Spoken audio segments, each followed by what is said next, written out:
Hi, everyone, and welcome to another amazing episode of Trail Tales ARP.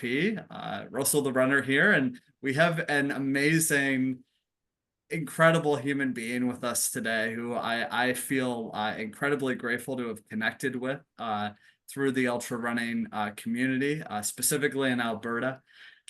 We are incredibly fortunate to have Aaron Connors on the podcast with us today. Aaron has had a tremendous journey in ultra running, and we're going to talk all about that. How are you doing today, Aaron?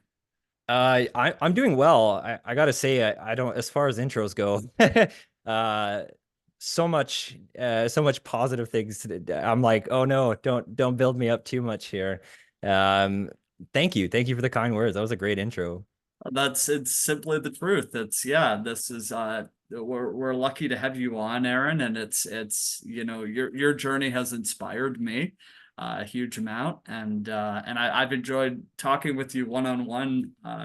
Yeah, a huge amount before this podcast. So, the first question I want to ask you, and I know we tend to ask this question to a lot of our guests, is we're always curious: is how did you find running from the very beginning? Yeah. Um, so for me, my origin story, as it were, I think I had alluded to it in some of our conversation just one on one, but I I faced a lot of adversity in my life, and I wasn't always making the greatest decisions, and so running to me came at a time when I had spent, probably about 17 years out in active addiction, alcohol and drugs, and I was actually at a treatment center, kind of local to where I am here, and one of the things that they had implemented, just a brilliant counselor there, her and a member of the community put together a run program, like a run club, and so I was ready to start making a change, and it was it came at a time when I was healthy enough to start kind of getting back into some physical activity, and to be honest with you, I wasn't very good at it. I it was sort of like, I what I lacked in ability, I made up for in effort, I think. And so they run a 5K every Tuesday. And so I during the 3 weeks that I was there, that I was eligible to attend the run club, I tried, and the furthest I could get was 4,600 meters, but it was I got so close, and I just couldn't get to that five, and at least not running. And so, but what I really fell in love with was the idea that I tried something that scared me to do, and that I wasn't immediately good at it, and then I was going to have to work at it, and it was kind of the theme of my life at that point. It was like, things aren't just going to come. I have to work at them, and I really have to start making some changes. And if I want to keep up with this, I really got to, put some effort in, and I'll get back what I put into it. And ultimately, addiction's kind of a very lonely thing. At the end of it, I kind of pushed away everybody, and didn't have a whole lot of support. And uh, and so what running did is it introduced me to a community of people that didn't care where I come from, or, kind of what they could sympathize or empathize with my story, and but they were just happy that I had started to make some changes, and that I'd found running, and they really just accepted me, and I found like a family kind of for the first time. And so it was the connection with running that really kind of pushed me forward, and that's how I discovered it. The counselor in question, she kind of cornered me in the hallway one day, and I was a bit afraid of her. I'm not gonna lie, she was a bit intense, and she just asked me like, "Hey, are you gonna come out to the run club tonight?" And I said, "I'll go wherever you want me to go, as long as I can get out of this conversation without any trouble." So, I running found me. I didn't really necessarily find running, and yeah, I've loved it ever since. So. I I want to thank you, Aaron, for sharing something so deeply personal about your journey. Obviously, that's extremely difficult, and that I'm even more inspired by your journey now, in terms of how far you've come. Uh, and I find that beautiful how, you when you were trying to finish that first 5 kilometer run and you couldn't quite do it, but you didn't let that discourage you. And now you've had a tremendous ultramarathon journey, and that's incredibly beautiful. So I think we're gonna jump way past the 5K because clearly, years ago you reached that, and now you've reached some incredibly challenging and just the utmost inspiring endurance through these ultra marathons that you've completed last year. So everyone, Aaron last year he finished the Black Spur Ultra, which is 108 kilometers. So as we talk about, you struggling to finish that first 5K, it shows that we all start from somewhere, right? Yeah, Aaron, I often like to share the story of I nearly gave up on my first 10 kilometer run. right. So, I think we all start from somewhere, and now look how far you've come. So everyone, Aaron, uh, the Black Spur Ultra, 108 kilometers, and that also features about half the elevation gain of Mount Everest, uh, Yeah, going up, and there's about the some ups. Yeah. same going down. And Aaron finished that last year, and so tell us about that experience. It must have been incredibly difficult, and you must have learned a lot about yourself. I did, yeah. So I've been running just about 3 years now. And the Black Spur last year actually came as part of I signed up for the triple, the Sinister Triple. So I attempted the Sin 700 miler, and my stomach turned. It was the first time it had ever happened for me. At about 55K, I pushed through 10 more and then ultimately DNF'd. And I completed Death Race 3 weeks later. And so Black Spur, I felt ready for it. In that the coach that I had been working with and am still working with, he all of my training came before Sin 7, and then because after that it's all kind of races for the 3 races and not a whole lot of training time, just recovery. It was just sort of maintaining. And so there was a whole lot of pressure to get all of the training that I needed for the last race in before the first one. And so it was it was such a beautiful race, and what I loved about it is that the most challenging part of the course comes at the beginning, and then if you're doing the 108, because there is a 54K option, which is the 3 loops kind of just once, and then to do the 108, you run those same 3 loops another time. And so it becomes at the beginning of the race and then kind of right in the middle of the race. Um, and it was interesting in that the loops all kind of go back to the same place. And so you run out of one like transition area every time.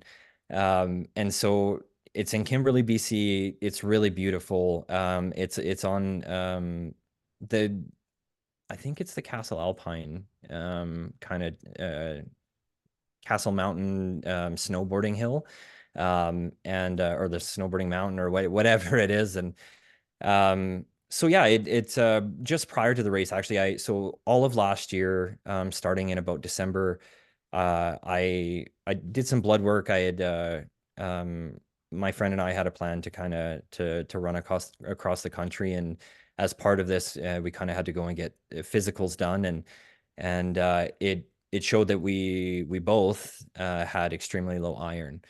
And so there was a bit of a process. At first, we thought maybe just some overtraining and just not eating enough red meat and stuff. And so I started on supplements for a couple of months, and after 3 months, it had gone down, not up. And it was already about as low as it could go. So it was kind of alarming. And so kind of just the quick version is I had to go for intravenous iron. It wouldn't stick. They ultimately found a bacteria in my stomach that I later kind of remedied with some antibiotics, and um, the the bacteria is antibiotic resistant, and so it was a bit of a process. And so throughout all three races of the triple, and especially at Black Spur, my iron was extremely low. My ferritin level was a 5. The bottom end of normal is like a 32. And so it was really low starting the race. And so it was a bit challenging for me all three races, but specifically the Black Spur, because there is a whole lot of elevation and they're not kind about it, is the way I like to put it. Sinister Sports has a reputation for putting on incredible race experiences, and their races have a good portion of challenge to it. And so I climbed the first leg. There's about an hour and 20 minutes is what it took me to climb, and it's a steady climb, and there are very few places to kind of pull over, and my legs were feeling it. They weren't getting enough oxygen, and I thought to myself, I remember thinking, like, if this is the beginning of the race, you know, how do I do this? Not only, like, I imagine it only gets tougher from here, and then to come back knowing I have this specific leg to do again. And so, you know, just being in recovery, it's kind of taught me, like, first things first, one day at a time, one step at a time. And so it's like, get through leg one and then start making some decisions. And so I got to the top, and I looked around me and everybody was struggling. It's not like I was unique in the struggle there. So there was a little group of us when I got to the top, and we kind of just laughed and said, like, well, that sucked, didn't it?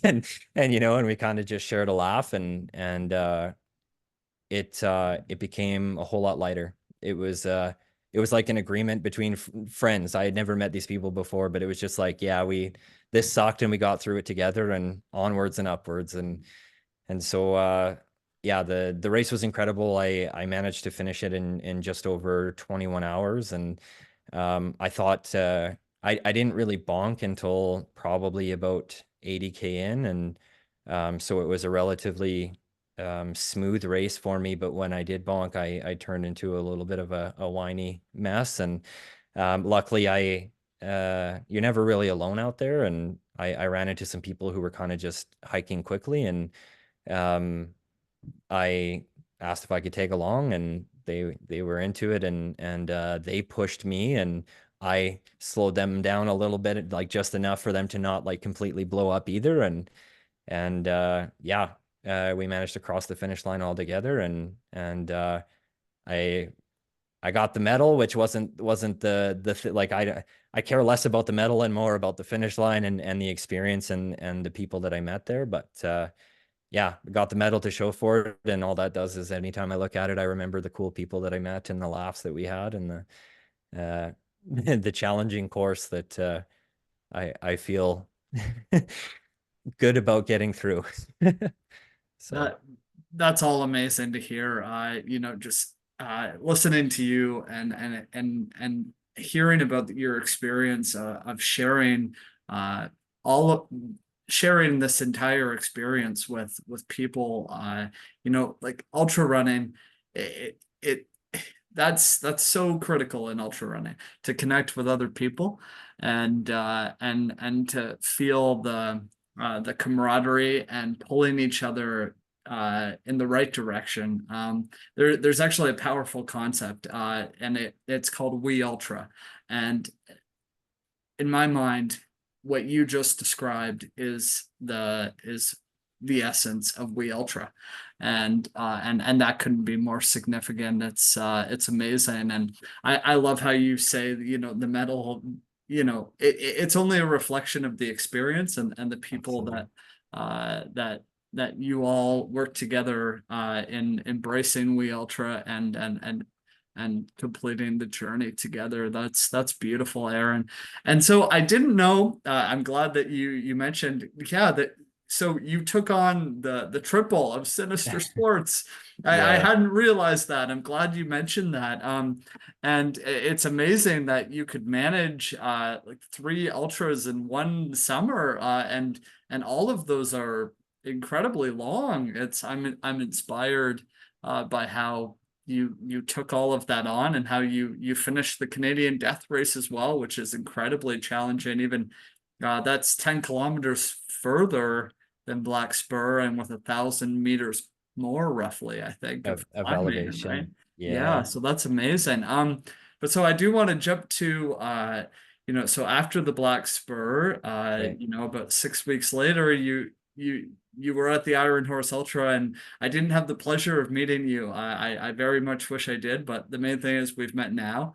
Uh, Absolutely. Yeah. and then you finished and you had your first 100-mile journey in life, correct? It's Yeah. Second.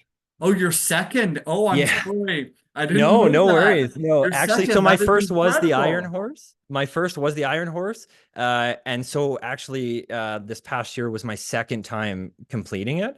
Oh, Uh, amazing. yeah. Amazing. No, sorry, I probably should have mentioned that. No, so kind of just quickly going back, like when I first started running, my progression was really quick after because I didn't like that I couldn't do five, and so I did 100% progression. It was a five k. Once I got 5k, the very next run was a 10k. I strung together a couple of 10ks, and ultimately, like a month after I had started running, ran my first half marathon in a race. And then the next weekend ran a marathon, and then I heard about these ultras, and so that first year I was on an Iron Horse Ultra team where five of us or seven of five. Is it five people for the 100K relay? I think I it's five. believe it is. Yeah, it's Yeah, 5 legs for the 100K, and it's 8 legs for the hundred for the mile. 100 miles. Yeah, Yes. Okay. So yeah. I ran leg four, which is actually leg seven of IHU on a team, and then resolved. I said, you know what? I was so inspired by all the people that were running the 100K solo and the 100-mile solo, and I said, you know what? Like, I want to do the 100-miler. So I went from my first trail running experience was IHU running on a team, and then I resolved like, hey, next year I'm going for the 100-miler. And but yeah, so I finished it again last year. The significant um part of that race, I guess, or the reason why I was pretty impressed with that experience as a whole was because um, I finished third. I podiumed the race. It was my first ever podium. And actually, the person that I crossed the finish line with, we crossed at the same time. And the reason I was actually 8 seconds behind him because I was the first one out of the start gate. So, so he held second by 8 seconds, which is not a long time in the context of an ultra, but the person that I was running with there was actually the person that I was hiking with in the Black Spur Ultra when I found them at 80K in. Yeah, No so kidding. I mean, it's such a small world, right? And they it both is are like quite local and more grassroots ultra. So it makes sense you'd run into like the same person, right? Like 100%. yeah, Yeah, yeah. it was quite the experience, and 8 seconds. I mean, but the main thing is the journey and not the person, 100%. Yeah, right? you get the same medal whether you Yeah. place first or last or With that so said, I mean, you podiuming is beyond incredible, and congratulations. That's amazing. a lot of things like I try not to say that too often, and I obviously I wanted to say it here, but what I also want to mention is that um there were like compared to other 100-milers, there are less people that enter the 100-mile race at IHU. And the other thing is that so we when we were running, I originally started in first, and then I think somewhere on leg two fell to second, and then when I started running with my friend Steven, who I had run with at the Black Spur Ultra, we were kind of like right on the tip of a podium spot the whole way, and he used it as motivation, and I couldn't, like, it just wasn't enticing enough for me to make the push. I used something else. But what happened was is that the person who was securely in second place succumbed to it, like had an injury, um, probably leg at the end of leg six, I think, and couldn't continue. And so that was kind of what bumped us into a podium spot. Otherwise, I would have finished just outside of podium. And so the people there was two gentlemen finished closely behind us. They were only behind by I think 15 minutes or so, and so it was a pretty close one as far as ultras go. And so yes, I podiumed, and I don't want to take away from that, but also there were some circumstances that made it possible. And so, take it with a grain of salt, I guess, is what I'm saying. Yeah, yeah. I mean, it's at the end of the day, it's about what your experience was, and I think, that's with everything you've overcome in your life journey, Aaron.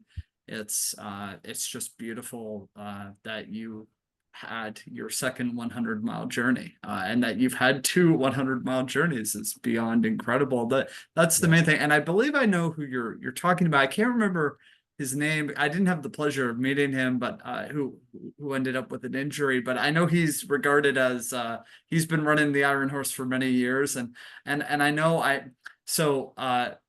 I had Adam French on the podcast who Yes. technically won last year. Yep. And yeah, Adam's an amazing human. And yeah, Absolutely. he's finished the Iron Horse Ultra the last 14 years. He's Yes. he's beyond incredible. He is. Yeah, Yeah. and he's also, I mean, aside from being a phenomenal athlete, he's an incredibly nice human being. He's actually given me all of the information for me to be as prepared as I can be to do the 100-mile this year.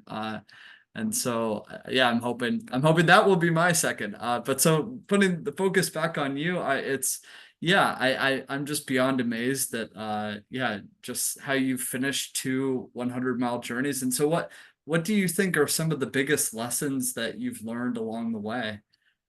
Oh, so one lesson that I've learned that was pretty important to me at the very beginning, and I've learned it like, and that idea is still growing, is that especially when it came to the progression. Like, I think I had spent most of my life training for ultra running, not intentionally, of course, but just through active addiction, just kind of like pushing through mental struggles and pushing past limits. The difference, of course, being that before it was in the pursuit of something kind of detrimental, selfish, and there was a whole lot of compulsion there. Whereas now I get the freedom of choice, and so I think I'm capable is the first lesson that I've learned. And because I believe that, and because I know where I've come from, I wholeheartedly, and will not be swayed in this opinion, believe that everybody else is capable. And so knowing my own story, I think that I got in my way more times than not. And how many times did I hear myself say like, "Oh, I can't do that," or "It's so cool that you can do that. I wish I could do that." And I think when I started to ask myself like, why can't I do that? And kind of lean into it. Um, so one, I'm capable. And two, so it I guess it's been a bit of a journey, and there's been ups and downs, and um I think one thing that was pretty powerful for me that was that everything I want is just on the other side of some fear. And so, I think one of life's great ironies when it comes to trail running is that we sign up from the comfort of our living room, and so we think like this would be a great idea, and yeah, running 100 miles, running 108K, running a marathon, running a half marathon, running 5K, whatever it is that you decide to do, um, you know, it typically is done from the comfort of your living room. And then when you go to get out the door, that's when the challenge starts. And that's when the fear can kind of kick in and say, like, oh, can I do this? Should I do this? Are people going to laugh? Am I going to be okay? And just all of this kind of doubt and these questions come up, and I'll resort back to the first thing that I learned. I'm capable. Like, yes, it's going to suck. There are going to be moments that suck, and it's going to be incredibly rewarding, and I can do it. And it's a question of, am I going to? And it takes courage to strap on the shoes and get out there, because you never know what the day is going to bring. And I say any day you strap the shoes on and get out the door, you've won the battle, and it takes courage. And then, as you get closer to a race, I have friends.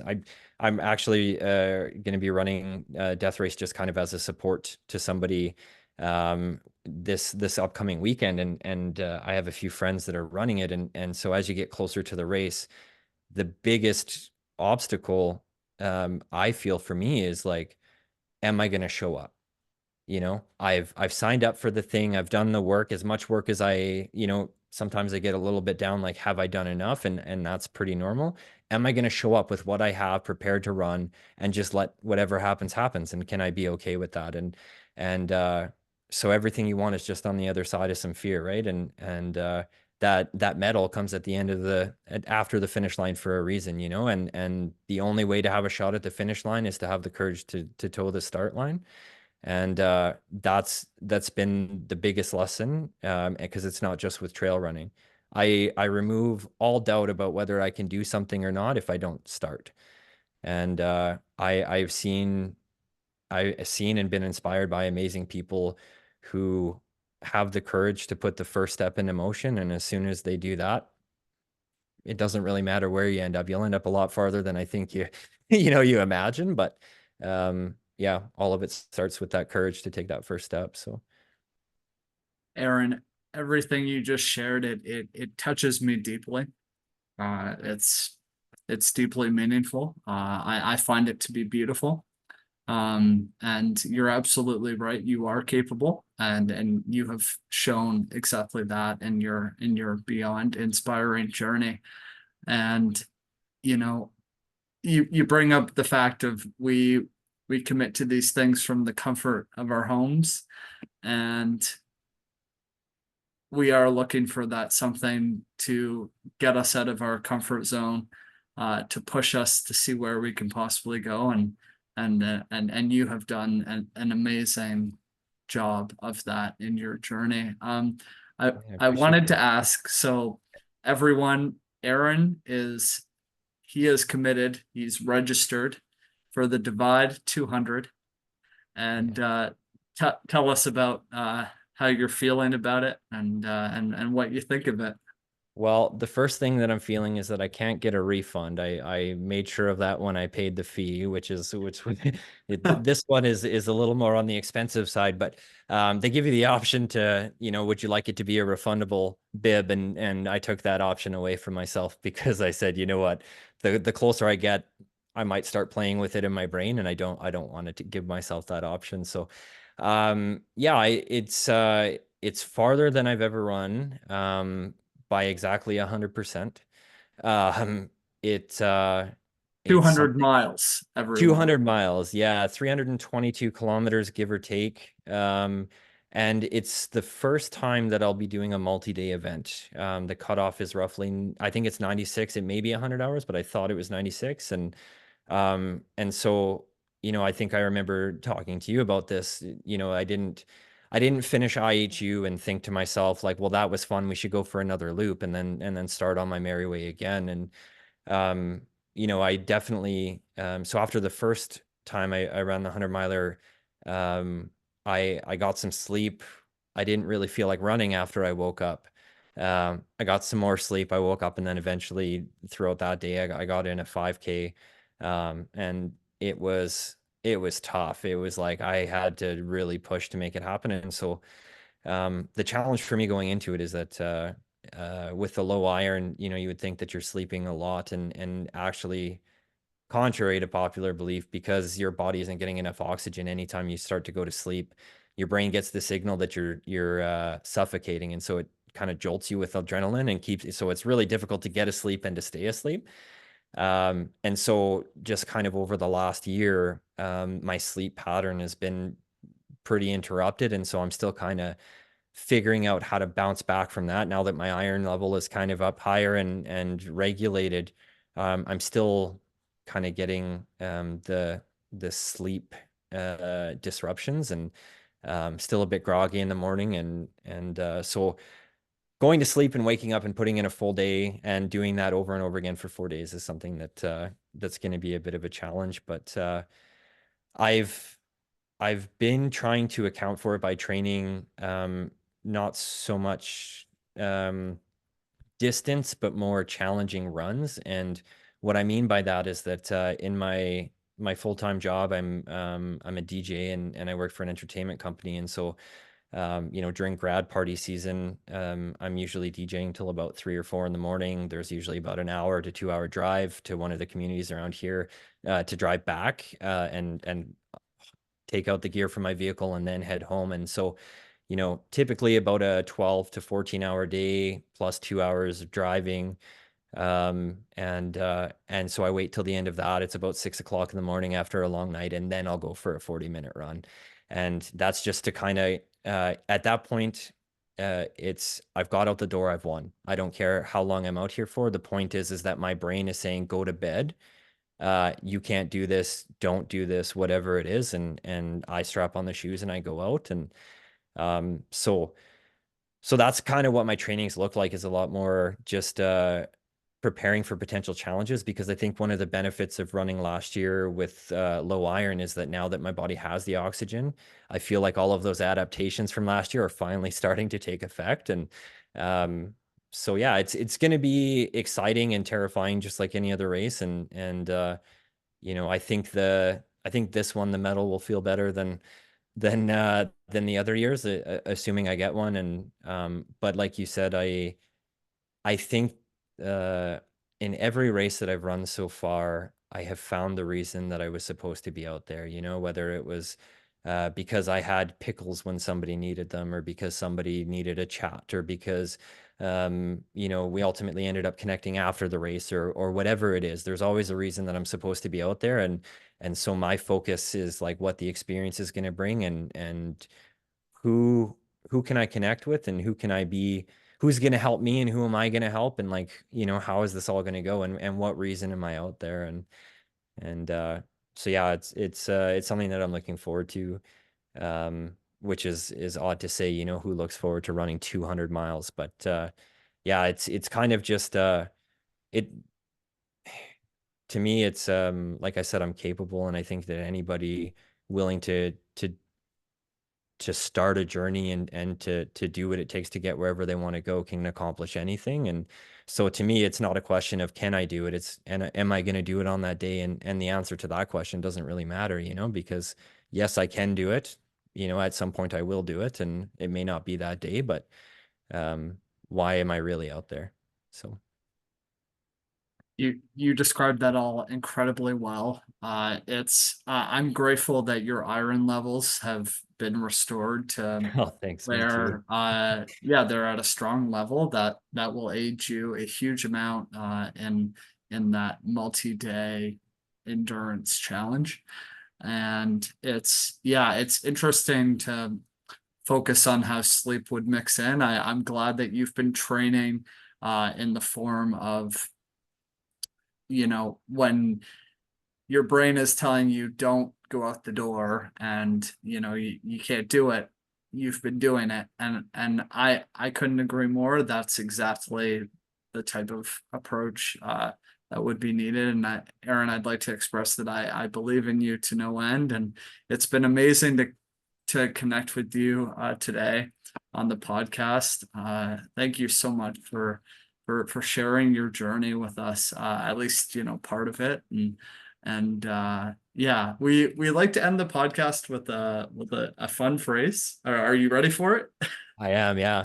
Okay, so it's two words, nice and Yeah. simple. Run wild. Run wild, yeah. And so thanks again for joining us, Aaron. Appreciate it, man. Thank you so much for having me on.